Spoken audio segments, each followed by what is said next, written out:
Well, howdy there, Internet people. It's Bo again. So, today we are going to talk about China and the United States and numbers that came out that were supposed to give us some insight into what was going to happen that kind of didn't. They didn't really provide a lot of insight because there's still two ways the politicians in the United States can play it.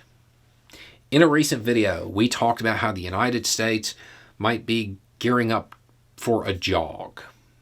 You had people in the Senate, specifically Mitch McConnell, talk about U.S. defense spending and talking about maybe needing to increase it. And we talked about the term pacing and how that was going to come up.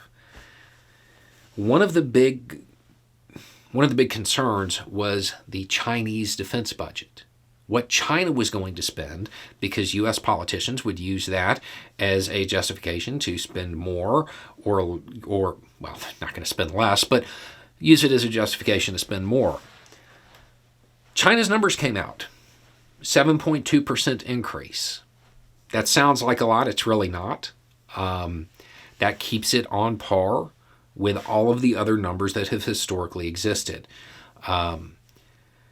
It's enough to cover like inflation and a little bit of modernization. It's not a huge increase.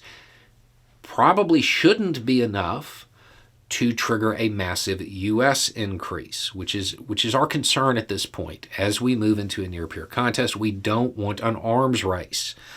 Arms races are bad. So this increase brings Chinese defense spending up to about $230 billion a year. Compare that to the United States at about $800 billion a year. It is worth remembering U.S. doctrine. Since World War II, the idea is to be able to fight our two largest competitor countries at the same time. That's why U.S. defense spending is so much. 7.2% increase by the Chinese does not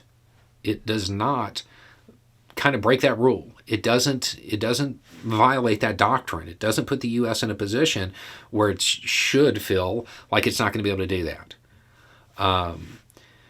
Looking at the raw numbers, 230 billion to 800 billion.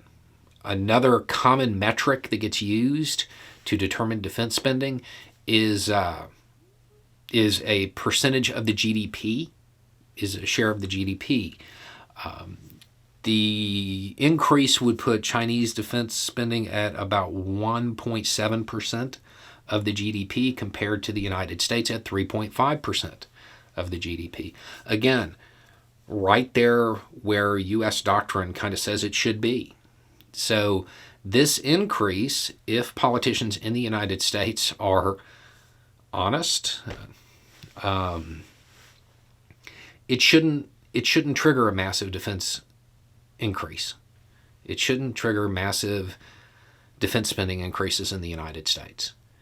This isn't a huge increase. Now, they could come out and they frame it differently and say, China raised their defense budget almost 10% or something like that.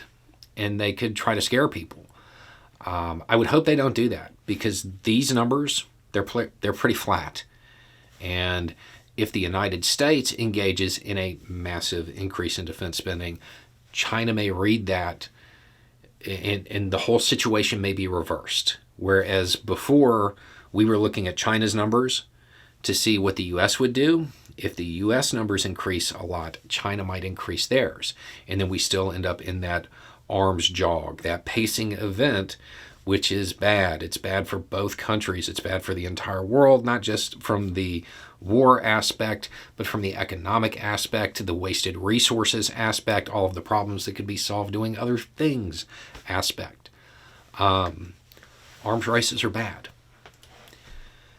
So the number that we were looking to get some insight, which was the increase in Chinese defense spending, it wasn't huge. It wasn't huge. If it was huge, we could say, yeah, the U.S. is going to have a marked increase in defense spending. We could say that.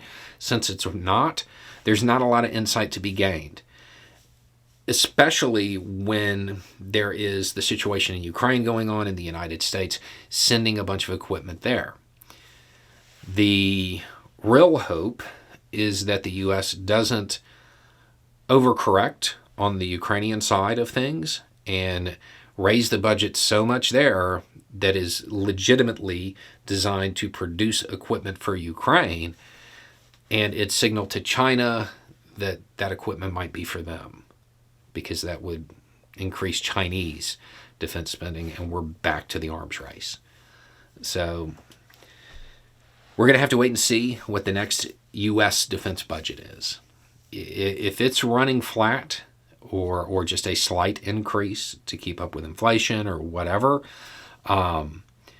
we have a clear signal that at least at the beginning of this, China and the United States are kind of signaling to each other that they don't want to engage in an arms race, which would be ideal.